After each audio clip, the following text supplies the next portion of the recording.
Buongiorno cari amici del canale Marietto Veneziano, e anche oggi il vostro Marietto vi vuole spiegare qualcosina di nuovo.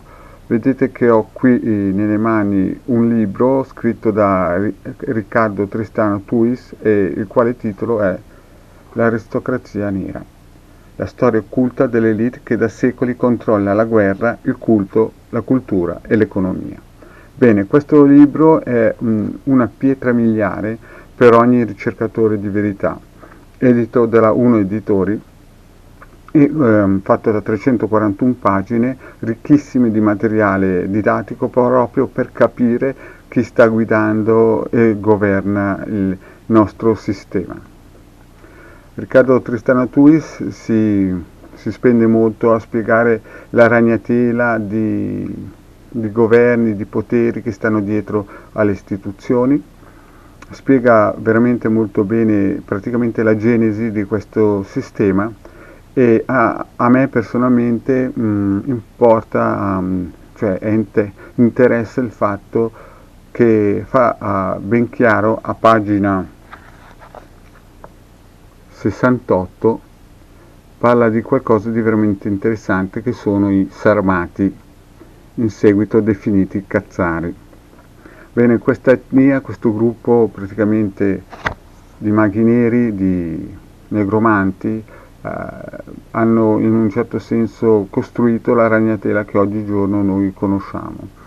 E questa piovra vive in tutto il sistema, ci permea, non ce ne rendiamo conto, ma in un certo senso ci guida, fa creare guerre fra popoli, fra stati e via dicendo. Quindi L'aristocrazia nera come libro, un ottimo libro, oh, un ottimo libro che potrebbe essere dato tranquillamente in tutte le scuole medie, per poter far capire a questi giovani, alla gioventù di oggigiorno, come è stato costruito questo sistema.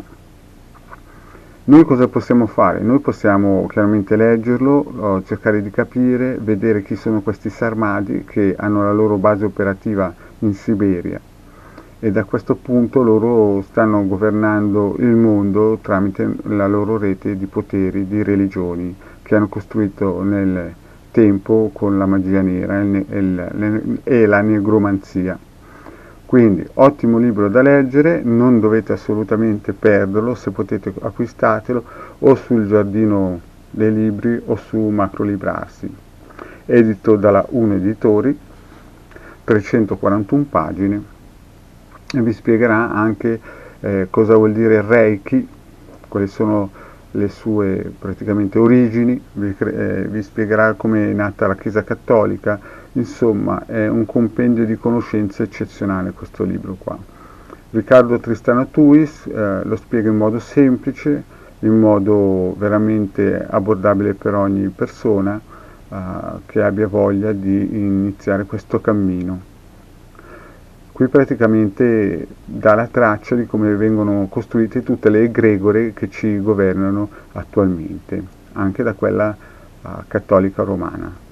Bene cari amici, anche per oggi questa micropillola del vostro Marietto Veneziano è finita. Vi invito a iscrivervi al canale di Hildegarda o al canale appunto di Marietto Veneziano, e se volete potete venirci a trovare nei nostri gruppi di Facebook di Hildegarda e del vostro Marietto Veneziano. Alla prossima, ciao!